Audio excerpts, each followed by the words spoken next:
नमस्कार। अनमोल साहित्य में आज आपके सामने प्रस्तुत है मुंशी प्रेमचंद्र जी की लिखी हुई श्रेष्ठ कहानियों की श्रृंखला में मिलाप। तो आइए कहानी शुरू करते हैं। लाला ज्ञानचंद बैठे हुए हिसाब किताब जांच रहे थे कि उनके सुपुत्र बाबू नानक चंद आए और बोले, दादा अब यहाँ पड़े पड़े जी उगता गया। आपकी आज्ञा हो तो मैं सैर को निकल जाऊँ, 2-1 महीने में लौट आऊँगा। नानक चंद बहुत सुशील युवक था। रंग पीला, आँखों के आसपास गहरे स्याह धब्बे, कंधे झुके हुए। ज्ञानचंद ने उनकी तरफ तीखी निगाहों से देखा और व्यंग्यवान से बोला, क्यों, यहाँ क्या तुम्हारे लिए कम दिलचस्पियाँ हैं? ज्ञानचंद ने बेटे को सीधे रास्ते पर लाने की बहुत कोशिश की थी, मगर सफल न हुए थे। उनकी डांट फटकार और समझाना बुझाना बेकार हुआ। उसकी संगति अच्छी न थी, पीने पिलाने और राग रंग में डूबा रहता था। उन्हें यह नया प्रस्ताव क्यों पसंद आने लगा? लेकिन नानक चंद उनके स्वभाव से परिचित था। बेधड़क बोला, अब यहाँ जी नहीं लगता। कश्मीर की खूब तारीफ सुनी है, अब वहीं जाने की सोचता हूँ। ज्ञानचंद ने कहा, बेहतर है, तशरीफ़ ले जाइए। नानक चंद हंसकर बोला, रुपये तो दिलवाइए, इस वक्त 500 रुपये की सख्त ज़रूरत है। ज्ञानचंद बोले, ऐसी फिजूल बातें हमसे न किया करो, मैं तुमको बार बार समझा चुका हूँ। नानक चंद ने हठ करना शुरू किया और बूढ़े लाला इनकार करते रहे, यहाँ तक कि नानक चंद झुंझला कर बोला, अच्छा है, कुछ मत दीजिए, मैं यूँ ही चला जाऊँगा। ज्ञानचंद ने कलेजा मजबूत करके कहा, बेशक तुम ऐसे ही हिम्मतवर हो, वहाँ भी तुम्हारे भाई बंधु बैठे ही हुए हैं ना। नानक चंद बोला, मुझे किसी की परवाह नहीं, आपका रुपया आपको मुबारक रहे। नानक चंद की यह चाल कभी पट न पड़ती थी। अकेला लड़का था, बूढ़े लाला साहब ढीले पड़ गए। रुपये दिए, खुशामद की और उसी दिन नानक चंद कश्मीर की सैर को रवाना हुए। मगर नानक चंद यहाँ से अकेले न चला। उसकी प्रेम की बातें आज सफल हो गई थी। पड़ोस में बाबू रामदास रहते थे। बेचारे सीधे साधे आदमी थे। सुबह दफ्तर जाते और शाम को घर आते, और इसी बीच नानक चंद अपने कोठे पर बैठा हुआ उनकी बेवा लड़की से मोहब्बत के इशारे किया करता। यहाँ तक कि अभागी ललिता उसके जाल में आ फंसी। भाग जाने के मंसूबे बनने लगे। आधी रात का वक्त था।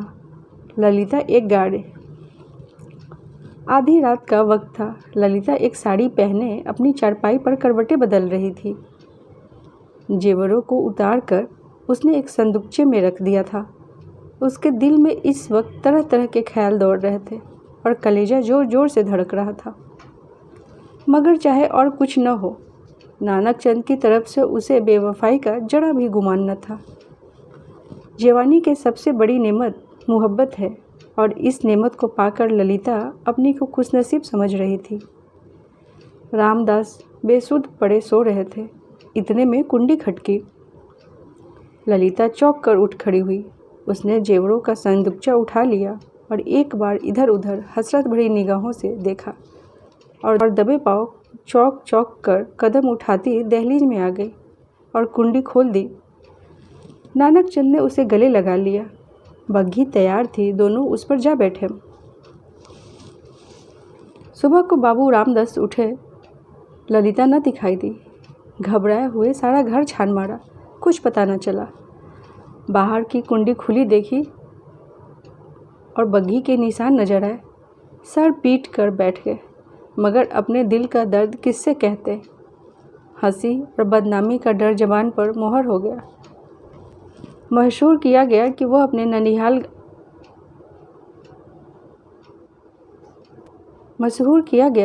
ननिहाल गई है। मगर लाला ज्ञानचंद सुनते ही भाप गए कि कश्मीर की सैर के कुछ और ही माने थे। धीरे धीरे यह बात सारे मोहल्ले में फैल गई, यहाँ तक कि बाबू रामदास ने शर्म के मारे आत्महत्या कर ली। मोहब्बत की सरगर्मियाँ नतीजों की तरफ बिल्कुल बेखबर होती है। नानक चंद जिस वक्त बग्घी में ललिता के साथ बैठा था, तो उसे उसके सिवा और कोई ख्याल न था। एक युवती मेरे बगल में बैठी है, जिसके दिल का मैं मालिक हूँ। उसी धुन में वह मस्त था। बदनामी का डर, कानून का खटका, जीविका के साधन, उन समस्याओं पर विचार करने की उसे उस वक्त फुर्सत न थी।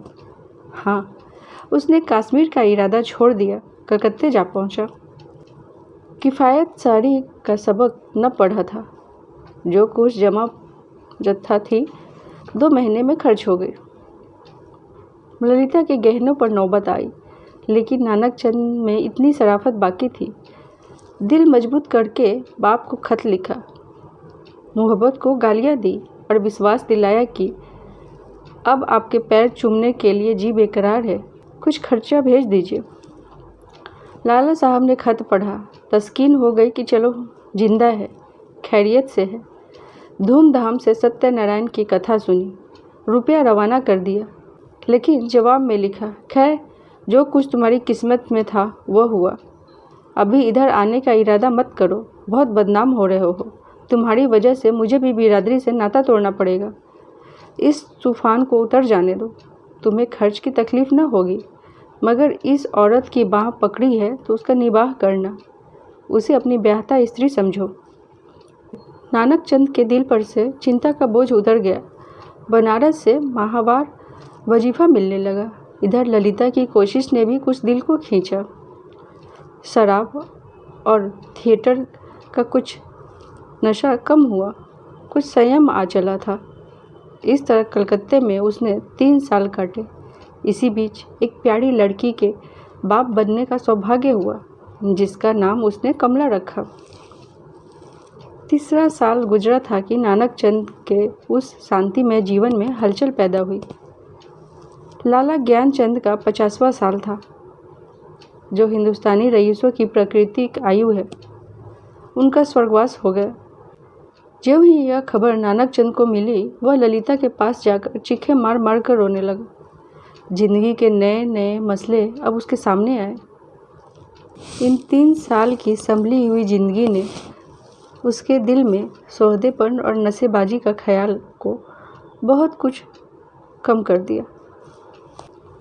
उसे अब यह फिक्र सवार हुई कि चलकर बनारस में अपनी जायदाद का कुछ इंतजाम करना चाहिए, नहीं तो सारा कारोबार धूल में मिल जाएगा। लेकिन ललिता का क्या करूं? अगर उसे यहाँ से लिए चलता हूँ तो 3 साल की पुरानी घटनाएं ताज़ी हो जाएंगी और फिर एक हलचल पैदा होगी जो मुझे हुकाम और हमजोलियों में जलील कर देगी। इसके अलावा उसे अब कानूनी औलाद की ज़रूरत भी नज़र आने लगी। यह हो सकता था कि वह ललिता को अपनी ब्याहता स्त्री मशहूर कर देता, लेकिन इस आम ख्याल को दूर करना असंभव था कि उसने उसे भगाया है। ललिता को नानक चंद से अब वह मोहब्बत न थी जिसमें दर्द होता है और बेचैनी होती है। वह अब एक साधारण पति था जो गले में पड़े हुए ढोल को पीटना ही अपना धर्म समझता है, जिसे बीवी की मोहब्बत उसी वक्त याद आती है जब बीमार होता है। और इसमें अचरज की कोई बात नहीं है। अगर ज़िंदगी की नई नई उमंगों ने उसे उकसाना शुरू किया, मंसूबे पैदा होने लगे। नानक चंद अब मजबूत इरादों के साथ सोचने लगा कि यहाँ से कैसे भागूं। अगर इजाज़त लेकर जाता हूँ तो 2-4 दिन में सारा पर्दाफाश हो जाएगा। अगर हीला किए जाता हूँ तो आज के तीसरे दिन ललिता बनारस में मेरे सर पर सवार होगी। कोई ऐसी तरकीब निकालूं कि इन संभावनाओं से मुक्ति मिले। सोचते सोचते उसे आखिर एक तरकीब सूझी। वह एक दिन शाम को दरिया की सैर का बहाना करके चला और रात को घर न आया। दूसरे दिन सुबह को एक चौकीदार ललिता के पास आया और उसे थाने में ले गया। ललिता हैरान थी कि क्या माजरा है। दिल में तरह तरह की दुश्चिंताएं पैदा हो रही थी। वहाँ जाकर जो कैफियत देखी तो दुनिया आंखों के सामने वीरान हो गई। नानक चंद के कपड़े खून से तरबतर पड़े थे।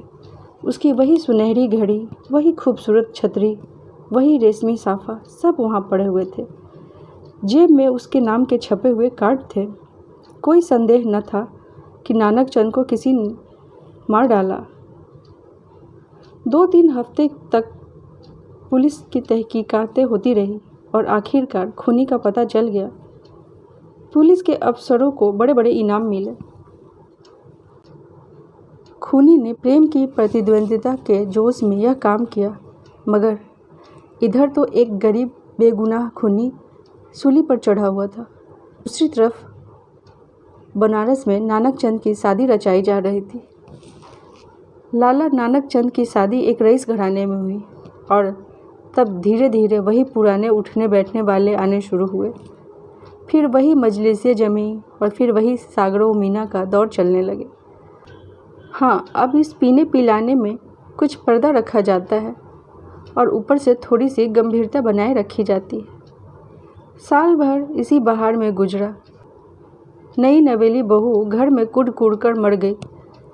तब वेदिक ने उसका काम तमाम कर दिया। तब लाला नानक चंद की दूसरी शादी हुई, मगर इस स्त्री में नानक चंद की सौंदर्य प्रेमी आँखों के लिए कोई आकर्षण न था। इसका भी वही हाल हुआ। कभी बिना रोए कौड़ मुँह में नहीं दिया। 3 साल में चल बसी। तब तीसरी शादी हुई और यह औरत बहुत सुंदर थी।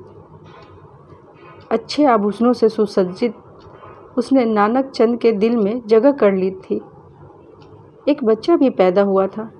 नानक चंद गृहस्थ आनंदों से परिचित होने लगा। दुनिया के नाते रिश्ते अब अपनी तरफ खींचने लगे, मगर प्लेग ने ही सारे मंसूबे धूमिल कर दिए। प्रति प्राणा स्त्री मरी।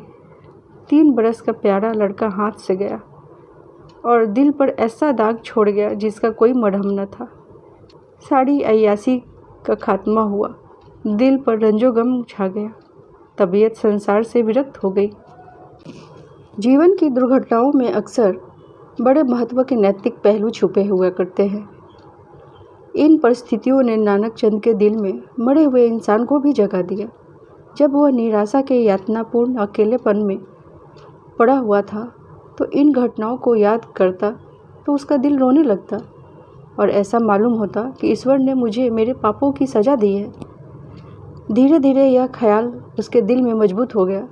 उफ़, मैंने उस मासूम औरत पर कैसा जुर्म किया, कैसी बेरहमी की, यह उसी का दंड है।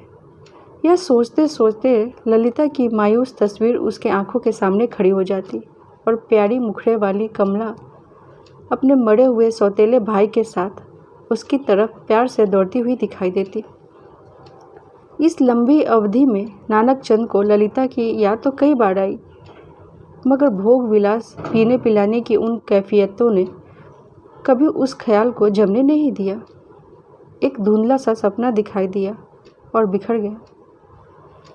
मालूम नहीं दोनों मर गई या जिंदा है। अफसोस, ऐसी बेकसी की हालत में छोड़कर मैंने उनकी सुध तक न ली। उस नेक नामी पर धिक्कार है जिसके लिए ऐसी निर्दयता की कीमत देनी पड़े। एक रोज़ वह कलकत्ता के लिए रवाना हो गया। सुबह का वक्त था। वह कलकत्ते पहुंचा। अपने उसी पुराने घर को चला।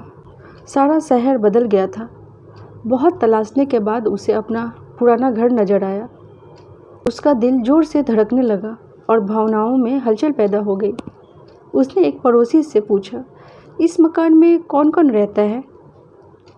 बूढ़ा बंगाली था। बोला, हम यह नहीं कह सकता कि कौन कौन रहता है। इतना बड़ा मुल्क में कौन किसको जानता है। हाँ, एक लड़की और उसका बूढ़ा माँ, 2 औरत रहता है। विधवा है, कपड़े की सिलाई करता है। जब से उसका आदमी मर गया तब से यही काम करके अपना पेट पालता है। इतने में दरवाज़ा खुला और एक 13-14 साल की सुंदर लड़की किताब लिए हुए बाहर निकली। नानक चंद पहचान गया, यह कमला है। उसकी आंखों में आंसू उमड़ आए। बेअख्तियार जी चाहा कि उस लड़की को छाती से लगा ले। कुबेर की दौलत मिल गई। आवाज़ को संभाल कर बोला, बेटी, जाकर अपनी अम्मा को कह दो कि बनारस से एक आदमी आया है। लड़की अंदर चली गई और थोड़ी देर में ललिता दरवाजे पर आई। चेहरे पर घूंघट था, लेकिन सौंदर्य की ताजगी न थी, मगर आकर्षण अब भी था।